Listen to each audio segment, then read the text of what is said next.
Every single day, trillions of dollars flow across international borders. And if you're an investor in India, you want a piece of that global market, whether that means buying US tech stocks or international debt funds. But historically, getting your capital out of the country has been painful. You face strict foreign remittance rules, heavy forex conversion charges, and endless compliance paperwork that eats away at your returns before you even make a trade. To solve this friction, India has designated a specific zone in Gujarat that operates under its own set of financial laws. It is essentially an offshore financial hub, physically located onshore. Officially, it's called India's first International Financial Services Center, or IFSC. The core mechanism is straightforward. The zone allows you to execute financial transactions in foreign currencies, like US dollars, without the capital ever legally leaving Indian soil. The purpose of all this construction is highly specific. The objective is to pull the lucrative global financial operations that wealthy Indians already conduct abroad back into the country's own regulatory borders. Read the current media coverage, and you might assume this new hub is an open global gateway for every single investor in the country. But look a little closer at the mechanics, and you start to see the friction. To figure out who actually gets to use this system, we need to map it out. This matrix plots out investors based on two simple metrics: how much capital you have to deploy, and how easily you can access the market. If you are a normal retail investor with a smaller portfolio, you are stuck right here. You face high friction and heavy fee percentages just to move a few $1,000s abroad. The massive tax exemptions and seamless global banking of Gift City live way up here in the top right. And separating you from that zone is a massive gap made of dense legal requirements and strict financial prerequisites. This ecosystem operates as a restricted zone. The rest of this video will help you determine whether your residency and your capital meet the high threshold for entry. The single biggest factor deciding your access to this hub has nothing to do with your choice of broker. It comes down entirely to your residency status. Let's look at how the law treats these two groups. If you live in India, your investments fall under the liberalized remittance scheme, strictly capped at $250,000 per year. That ceiling is heavily enforced by the Reserve Bank of India, ensuring domestic capital flows remain tightly controlled.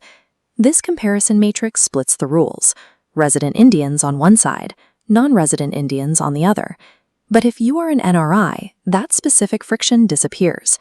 You can invest using your NRE or NRO accounts, completely bypassing those domestic remittance restrictions. Because you aren't bound by the LRS, you have absolutely no legal ceiling on how much capital you can deploy into foreign currency funds here. Ultimately, your tax residency dictates the exact mathematical limit of what you can extract from this new infrastructure. Beyond the legal caps, we have to look at the physical mechanics of how your money actually moves. This flowchart tracks the traditional route. You start in rupees, pay conversion spreads, wire transfer fees, and process compliance paperwork before buying a global asset. But the IFSC offshore structure bypasses these checkpoints entirely, dropping your overall transaction costs. You also unlock serious tax efficiency. Depending on the fund you use, you can legally eliminate capital gains tax on those returns. But you must weigh the major trade-off. To secure those exact tax benefits, you have to leave highly mature global financial networks and operate in an ecosystem that is effectively still in development. When wealthy investors want a frictionless Asian hub today, they typically look here to Singapore, or they utilize the equivalent in the Middle East through Dubai. These are dominant, deeply established markets with decades of proven platform stability. To keep your capital under Indian jurisdiction and capture those local tax optimizations, you must tolerate an environment that is still actively under construction. So what exactly are you buying once you clear all those hurdles? The main draw is direct access to global equities. You can buy into US markets and international debt without your capital ever leaving Indian jurisdiction. You secure this access through specialized vehicles set up within the hub, primarily alternative investment funds, or AIFs. But here is the catch. These tax-exempt fund structures are not built for a $500 monthly SIP. They demand massive upfront capital minimums just to get your name on the paperwork. You also take on currency risk. Though sitting in an Indian branch, your money is held in US dollars, tying your portfolio to exchange volatility. Add to that a current lack of user-friendly retail brokerage apps. You will not find the slick, frictionless mobile interfaces you are used to using on standard domestic platforms. When you combine the steep entry cost with complex fund mechanics, it becomes clear that this system deliberately filters out the beginner to reward large-scale institutional wealth.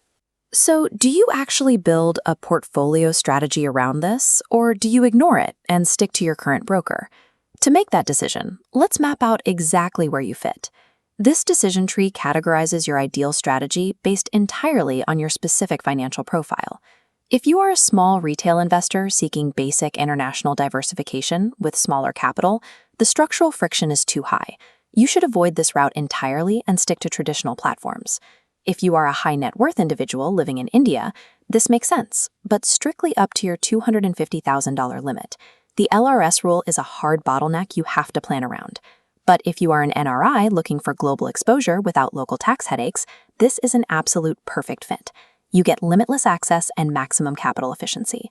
Gift City operates as a specialized legal environment designed for high-volume transactions, making it an elite institutional tool rather than a retail playground. Over the next few years, this hub will mature and the platform experience will smooth out.